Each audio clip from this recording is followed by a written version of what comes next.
محمد وعلى آله وأصحابه وذريته ولمن تبع لدينه وإلى أرواح مشايخنا ووالدينا وبالخصوص لحضرة المؤلف الشيخ سيد عبد الوهاب الشعراني وعلى نية الصحة والسلامة ودفع البلاء وجلب الرزق لنا والمسلمين. الفاتحة. أعوذ بالله من الشيطان.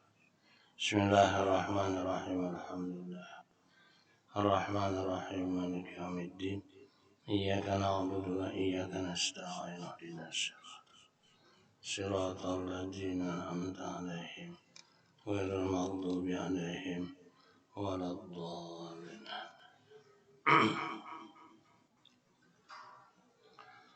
Assalamualaikum warahmatullahi wabarakatuh.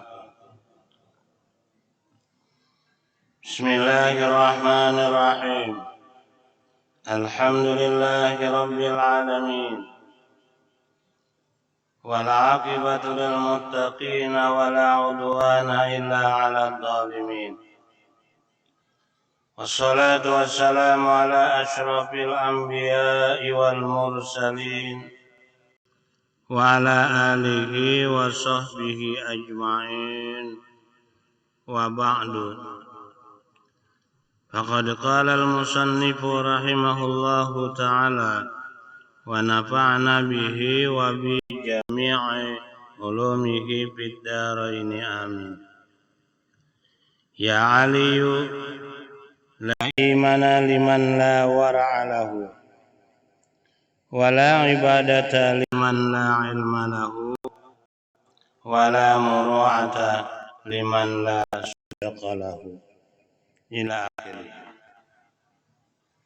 Jemaah salat maghrib rahimakumullah, puji dan syukur kembali bersama kita haturkan kehadirat Allah. Semoga salawat dan salam tercurah selalu ke pangkuan junjungan kita Nabi besar Muhammad sallallahu alaihi wasallam, para keluarga dan sahabat beliau, juga pengikut beliau yang setia ila yaumil qiyamah. Jemaah salat maghrib rahimakumullah, sebelum kita menerjemahkan beberapa hadis daripada Nabi sallallahu alaihi wasallam itu, mari terlebih dahulu bagi kita untuk sekedar mengingatkan bahwa hanya beberapa hari lagi, kalau tidak khilaf 2 hari atau 3 hari, kita akan meninggalkan tahun Hijriah 1442 dan kita akan memasuki tahun baru 1443 Hijriah. Apa yang bagus bagi kita? Kalau menurut bahasa Arab, muhasabah. Kalau menurut bahasa kita, menghitung-hitung untung dan rugi. Hari setahun itu tidak sedikit, 12 bulan. Kadang kita kada hafal 12 bulan itu. Kita yang melewati 1 tahun 12 bulan kada hafal. Muharram, Safar, Rabiul Awal, Rabiul Akhir, Jumadil Awal, Jumadil Akhir, Rajab, Sya'ban, Ramadan, Syawal, Dzulqa'dah, Dzulhijjah. Amun ulun tunjuk sekung berdua, ada nang ada hafalnya. Oi. Kada jadi duit juga guru aja menghafalnya itu bujur bang, bagus ya. Setahun 12 bulan. Kalau kita hitung dengan minggu, 65 minggu. Kalau kita hitung dengan hari 360 hari. Itulah waktu 1 tahun. Allah Subhanahu wa taala menganjurkan kepada kita agar kita jadi orang yang sukses hidup. Bahagia di mana? Di sana, di akhirat. Wabtaghi bima ataqallah ad-daral akhirah wa la tansa nasibaka minad dunya. Berpacu kamu untuk mencapai keberhasilan dan kesuksesan di akhirat, masuk surga. Wala tansa nasibaka minad dunya. Kamu jangan melupakan untuk sukses, bahagia di akhirat itu adalah modalnya dunia. Modalnya dunia. Sekarang kita berada di dunia, menyikapi tahun 1442. 2 hari lagi 1443. Jadi kalau sampean hari ini berusia atau berumur 60, 2 hari lagi 61. Nang 50, 2 hari lagi 51. Maka kita tinggal di dunia ini baik ada batasnya. Tapi kada tahu wayah ini malakal maut kunyuk-kunyuk. Ulun besokan tadi mulai di Kalayan sampai ke Tampang Awang, 4 orang mati. Besia asini perjalanannya. Ya. Nah, wala tansa nasibaka minad dunya. Lalu Nabi kita Muhammad SAW mengingatkan kita, hasibukum bila antu hasab. Hitung rugi kamu dihitung Allah. Tahun menurut Nabi Muhammad SAW mati hari setahun itu untung. Ada yang melewati 12 bulan rugi. Ada yang melewati 12 bulan 1 tahun itu celaka. Di mana kita? Yang jawabnya adalah hari. Yang mengulasnya itu ulama. Karena ulama sangat mengerti dengan ucapan Nabi Muhammad SAW. Nabi kita mengatakan secara umum, man khairun min amsihi fahuwa rabihun. Itu hadis Nabi. Siapa-siapa hari ini lebih baik daripada kemarin. Siapa minggu ini lebih baik daripada minggu kemarin. Bulan ini lebih baik pada bulan kemarin. Tahun ini lebih baik pada tahun kemarin. Itu orang untung. Karena yaumul islami. Barang siapa hari ini sama dengan kemarin. Minggu ini sama dengan minggu tadi juga. Bulan ini sama bulan tadi juga. Tahun ini sama tahun dahulu juga. Itu orang rugi, ujian Nabi.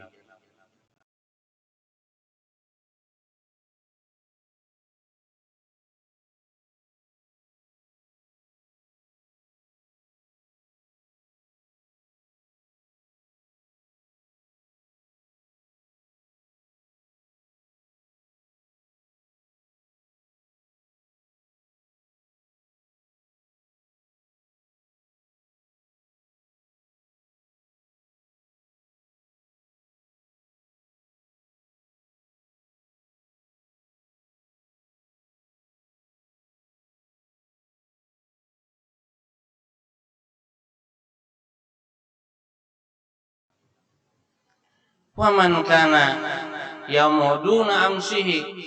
Barang siapa harinya kurang daripada kemarin. Hari ini tak kurang pada semalam. Minggu ini tak kurang pada minggu dahulu. Bulan ini tak kurang pada bulan dahulu. Tahun ini tak kurang pada tahun dahulu. Itu orang celaka ujian Nabi. Nah, inilah fungsi majlis talim. Menjelaskan untung, rugi, celaka. Siapa yang untung? Ulama menggarisbawahi Kata ulama, siapa-siapa yang melaksanakan kewajiban tunai, yang sunat banyak, untung itu. Kalau kita bicara sembahyang itu yang wajib cuma 17 rakaat. 17 rakaat. Tetapi kalau para aulia Allah Subhanahu wa taala, kekasih-kekasih Allah Subhanahu wa taala, jauh dengan kita. Mereka sembahyang malam ada yang 300 rakaat. Kita jangan 300, tarawih aja memilih nang handap. Oi. Itu. Orang 300 rakaat. Ada nang wudu isya sampai subuh kada batal. Luar biasa. Imam Ahmad bin Hanbal itu adalah murid Imam Syafi'i.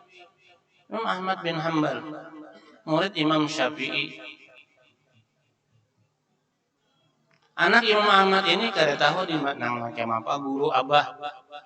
Guru abah itu kayak apa? Kebetulan Imam Syafi'i hilang ke rumah Imam Ahmad bin Hanbal. Lalu sebagai murid menghormati guru, memuliakan guru, lalu diberikan tempat khusus. Imbah maghrib isya makan malam.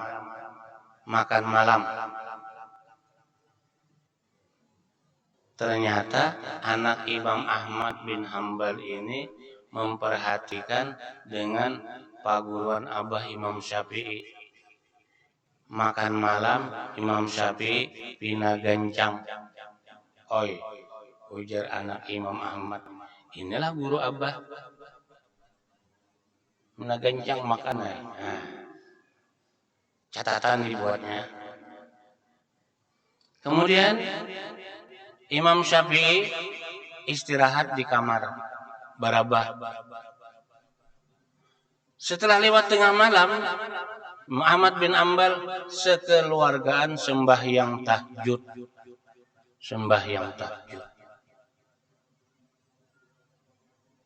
Imam Syafi'i kada sembahyang tahajud, barabah aja sih. Barabah.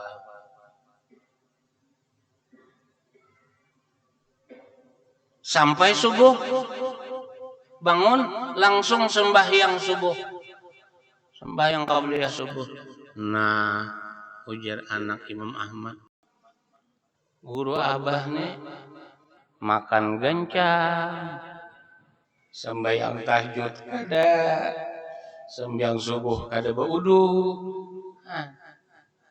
Catatan nang anak, imbah subuh sarapan. Abah, ulun minta maaf bae lawan pian, tolong takunakan lawan guru pian itu ada nang mengganjal di hati ulun. Nang apa nak di sini? Pertama bae takunakan anapa guru pian tu gancang makan, tak gancang berlebihan. Kedua, malam tadi kada sembahyang tahajud. Ketiga, sembahyang subuh kada baudu. Mbah bangun langsung sembahyang. Takunakan bae lawan guru pian itu. Mengalihnya jeung Imam Ahmad. Lalu Imam Ahmad berucap, guru, ulun ni desakan anak aja. Apa jeung Syafi'i? Anak batakun lawan pian. Anak ulun ni hendak mengetahui malam tadi pian diperhatikannya binata gancang makan. Kenapa pian gancang makan? Ujar Imam Syafi'i, ta'amus Syafi'i daun likulli dawa. Memakan jamuan orang nang murah itu jadi obat. Jadi bila orang pian hakun haja berdoa selamat, hakun haja aruh, orang tu kada pemalar. Nang kada mau aruh tu nang pemalar. Bujur kala nang mau aruh tu orang murah, makanan itu jadi obat. Sehingga banyak di antara guru-guru itu makan di rumah orang aruh itu banyak, karena itu jadi obat. Ujar Nabi kita Muhammad, sanang anak Imam Ahmad. Kedua, nang ulun takunakan, kenapa pian malam tadi kada sing bangunan barabah aja. Oh, Jesiden, aku kada guring kada Jesiden. Ya, aku membahas ayat yang diprakarsai untuk hamil seorang ibu.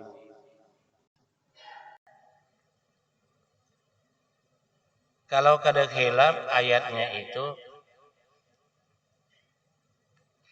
hamalathu ummuhu salasuna syahra wa fisaluhu fi amain.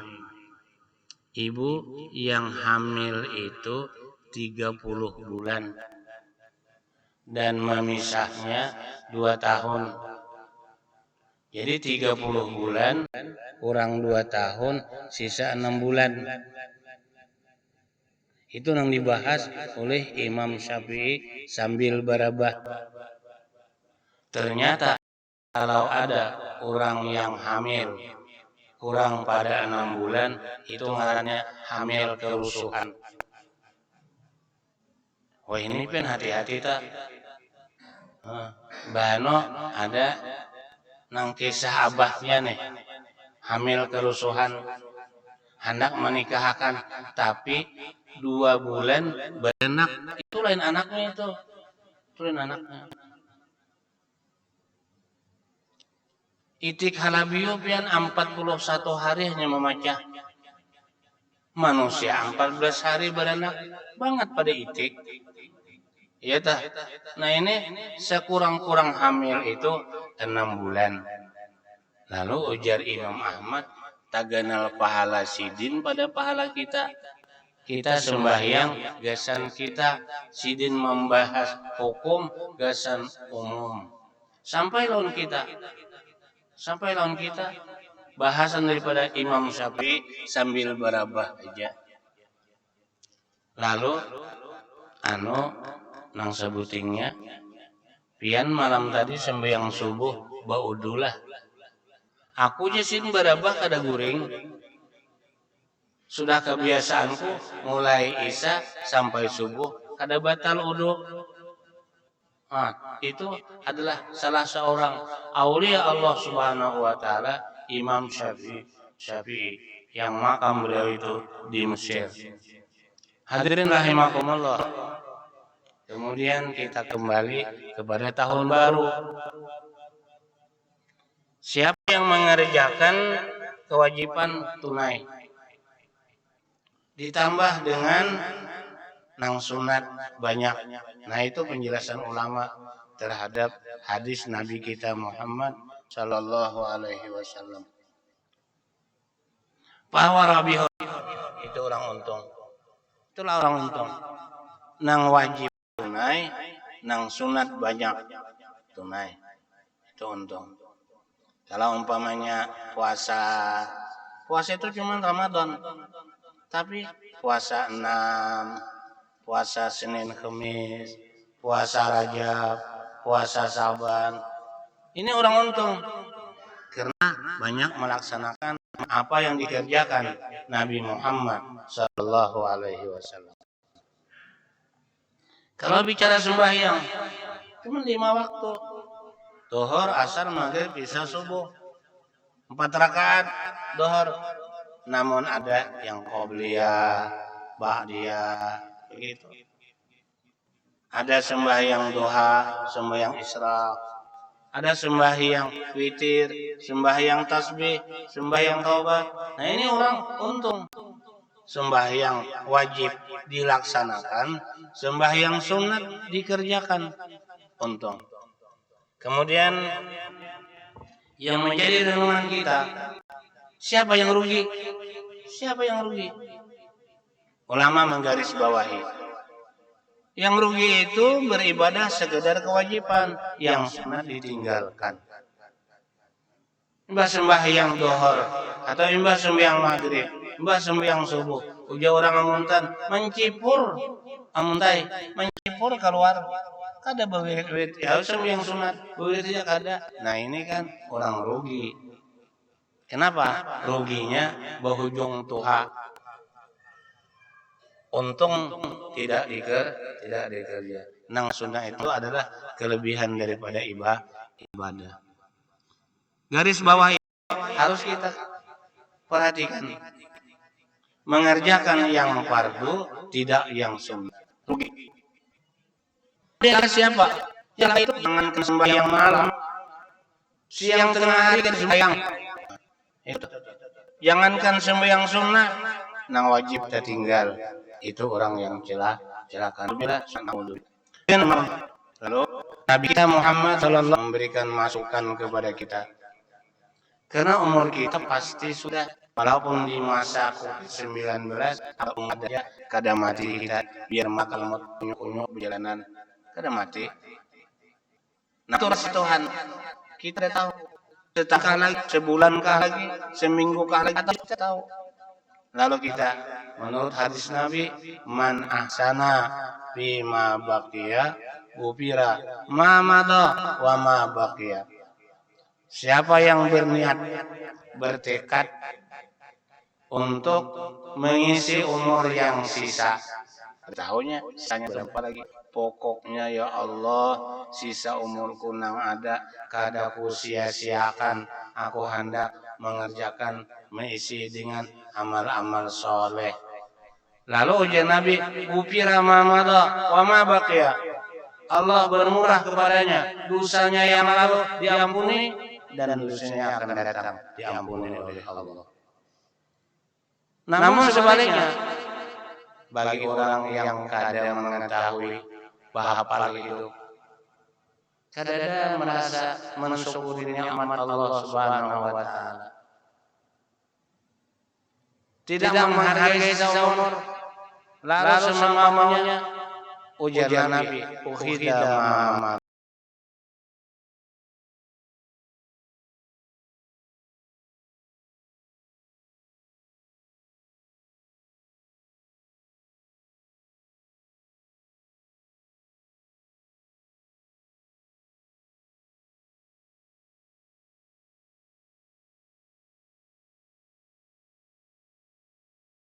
wa ma baqiya, disiksa dosanya yang telah lalu dan dosanya yang akan datang.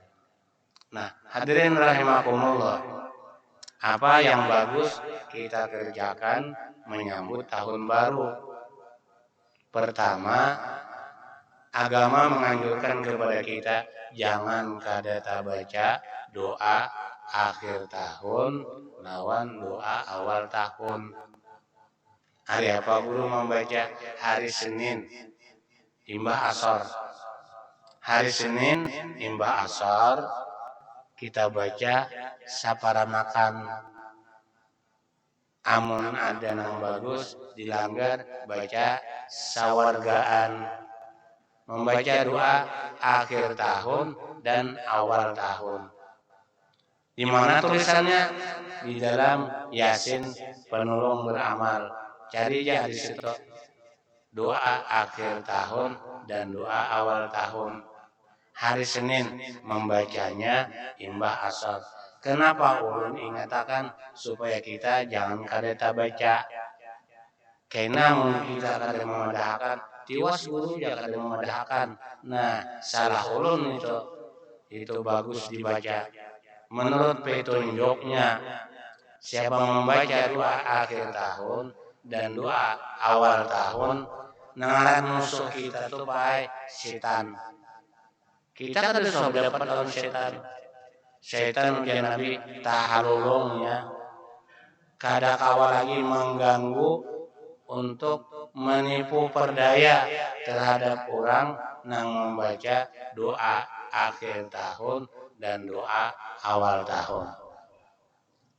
Yang kedua, amun pian hendak beruntung, ya, tergantung kepada kita masing-masing. Karena untung rugi itu resikonya kita yang menanggungnya. Nang bagus akhir tahun itu puasa. Nah, ganal hinak terdengar puasa. Hari Senin puasa akhir tahun. Hari Selasa puasa awal tahun. 2 hari lah guru. 2 hari. Amun pian rajinan pulang saban hari Muharram tuh puasa. Allah Subhanahu wa taala memberi fadilat. Fadilat akhir tahun. Fadilat awal tahun puasa.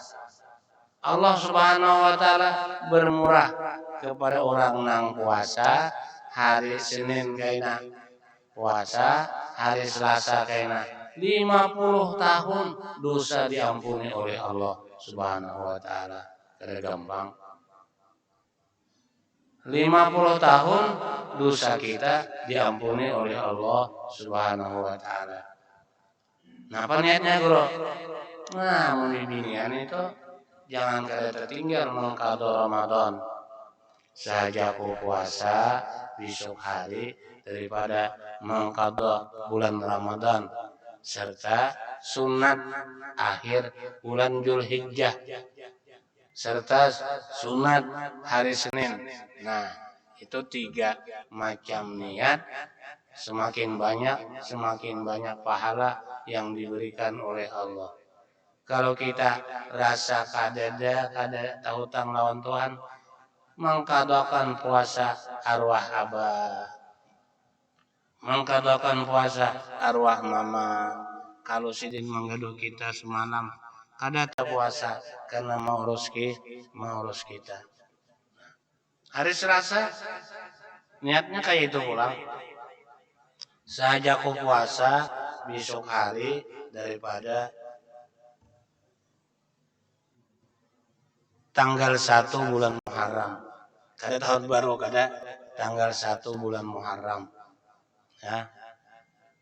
Membayar qadhaan bulan puasa serta tanggal 1 bulan Muharram sunat karena Allah Subhanahu wa taala.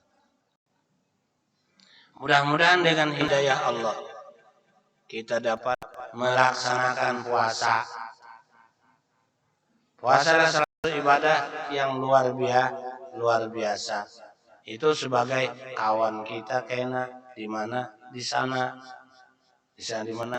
Di akhirat. Akhirat itu mulai apabila dalam kubur. Kalau kita masuk kubur, puasa itu akan berperan dengan kita. Amal-amal soleh kita akan menolong kepada kita. Menurut hadis Nabi Muhammad sallallahu alaihi wasallam, bumi sebagai alam peristirahatan kita itu berseru saban hari. Apa seru bumi? Ya bena Adam, hai manusia, tamsi ala daribin nur. Kau lenggang-lenggang jalan di atas belakangku dengan lapang, dengan terang cahaya di siang hari, dengan matahari, di malam hari, dengan sinaran bulan. Kau harus mendekam ke dalam perutku. Gelap, kadap kena. Aku pesankan kepadamu, fahmilil misbah. Kalau kau kembali kepadaku, jangan kada membawa lampu. Adalah orang bawa lampu ke kubur. Ada. Nabi mengatakan, wa misbahuhu qiraatul Quran. Lampu yang menerangi kubur itu yaitu bacaan-bacaan kita dengan Al-Quran. Wa misbahuhu qiyamul lail. Lampunya adalah bangun di tengah malam. Sembahyang menjunjung perintah Allah Subhanahu wa taala, sembahyang tahajud. Usahakan itu. Sekarang kita berbenah diri agar kita jangan kakadapan di dalam kubur. Jangan sendirian di dalam kubur. Ada kawan, ada cahaya terang menyenangkan hati kita. Itu kubur yang akan kita istirahat. sekedar menunggu kiamat. Kalau sudah terjadi kiamat, kita harus siap menuju padang mahsyar, akan menjawab beberapa pertanyaan dari Allah Subhanahu wa taala. La tazulu qadama 'abdin yaumal qiyamah, tidak bergerak kaki seorang hamba menuju padang mahsyar mulai di kuburnya kecuali ditanyai oleh Allah 4 perkara. Pertama, an umrihi, tentang umur kita. Lalu ujar malaikat, kemana kau menggunakan umurmu? Sebagai modal bekal hidupmu, mencari kebahagiaan di akhirat sini, kemana kau menggunakan? Semuanya rapi Bapak Ibu. Sudah diabadikan oleh perwakilan Tuhan, malaikat kiraman katibin. Kedua, yang ditanyai oleh malaikat atas perintah Allah, wan jismi, anggota kita. Badan kita ini semuanya merupakan bekal modal kita untuk mencari keuntungan. Mata, kemana kau menggunakan? Telinga, kemana kau menggunakan? Seluruh anggota kita ditanya oleh malaikat atas perintah Allah. Yang keempat, kita berusaha untuk hidup, bekerja untuk mencari rezeki. An mali min aina tasabah wa ila aina anfaqa. Dari harta, di mana kau dapat, kemana kau menggunakan. Yang terakhir, yang kelima, an ilmi bima amilabi, ilmu yang didengar sudahkah diamalkan. Barangkali inilah yang dapat mengemukakan menyongsong tahun 1443. Jangan lupa kita membaca doa awal dan akhir tahun. Jangan mengkawal